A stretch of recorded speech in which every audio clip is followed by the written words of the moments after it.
Do you ever look at the date on a coin and wonder what journey it's been on, who it's belonged to at some point? It's been in poop or vomit at some point, so I try not to think too hard. Yeah. So I'm not the only weird one? All the time. 1854 Liberty seated $50. What's a YouTube channel that's dead now that you used to enjoy? Every frame a painting, video essays about movies. Guy decided to end it intentionally because he has nothing more to say, which I respect.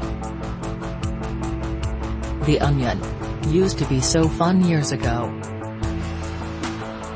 Back when I first started getting into YouTube in middle school, my first series was called Is It a Good Idea to Microwave This? And I honestly thought it was the best show ever. There are tons of videos like that now, but it isn't the same. Kachumba. Also watch The Amazing Race with him and Papa Jumba. Wholesomeness all around. Vsauce. FPS Russia. What is your upvote/downvote philosophy? If I go into a thread and somebody else already made the comment I wanted to make, they get an upvote. Edit, I feel vindicated. If you're asking for upvotes, you're getting a downvote. Upvote equals good effort, said something nice, quality content, or something I think more people should see. Downvote equals low effort shitpost, low effort pictures, disrespectful comments, insults, unjustified anger, fake news, or bad legal advice. Upvote equals made me chuckle, smile, laugh, or gave me new info. Downvote equals it is disrespectful, uncalled for rudeness, or misinformation. If it's interesting enough to click on, upvote.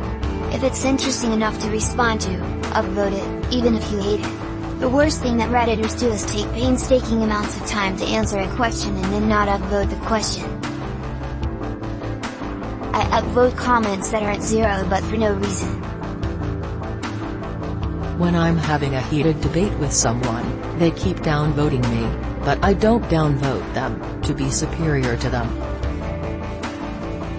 What's acceptable to have to explain to a child, but unacceptable to have to explain to an adult?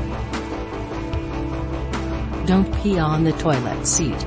If you accidentally pee on the toilet seat, wipe it up with toilet paper so the next person doesn't sit on it.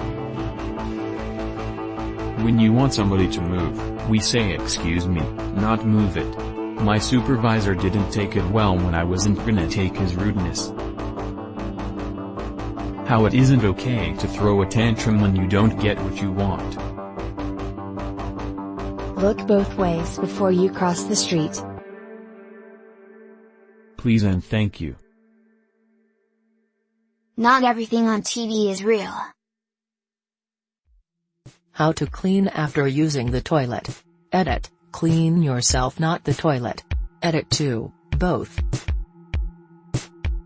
People of Reddit who call their parents by their first names. Why? As a kid I heard them call each other Ralph and Marie, so I kind of figured that must be what they're called. Tried calling my mom Maria and she actually responded, so I seem to be right. Because my mom can't hear me half the time, so I'll yell her name then she hears me. I refer to my mom by her first name when she lets loose, like it's her alternate personality. You'll never guess what Terry did last night. We're just not close. The title of that implies a certain familial/emotional bond we just don't have. My parents didn't like being called mom or dad. I guess they just never wanted to be reminded that they had responsibilities. People named Daniel. When did you switch to Dan mode? I flame Adam with a married couple named Daniel and Danielle. Probably was best to differ one of the names more substantially. I switched to Johnny instead. Fuck the system. When the damn Daniel meme started. I just started a job as a security guard and I wanted to seem more adult for the job. I miss being Daniel. The Dan/Daniel transition isn't the important one, it's the Danny/Dan transition that really matters. Never. My mom named me Daniel and you better believe I will correct you with the quickness. What is not illegal but just feels wrong? Paparazzi.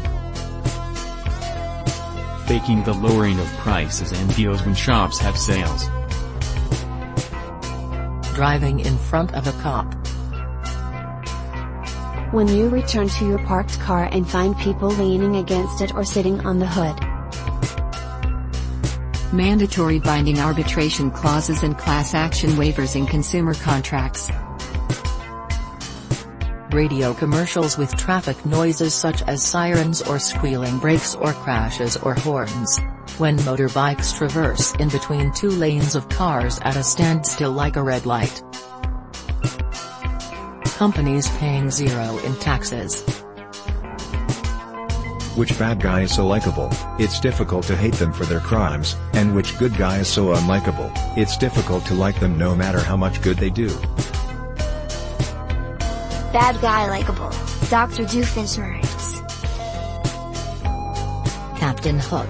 He gets a bad rap for trying to save kids from that infamous serial kidnapper, Peter Pan. Ted Mosby is perhaps the least likable protagonist in television history. I loved Magneto, he played the perfect villain and you could understand his reasoning. Professor X, on the other hand, couldn't care less about him. Michael Scott for both categories. Jamie Foxx was the good-bye in law-abiding citizen, I just didn't care about him. Gerard Butler was the bad guy in the same movie. I was cheering for him to kill everyone including Jamie Foxx's. Doctors of Reddit, what is the most mind-blowing recovery you've ever witnessed?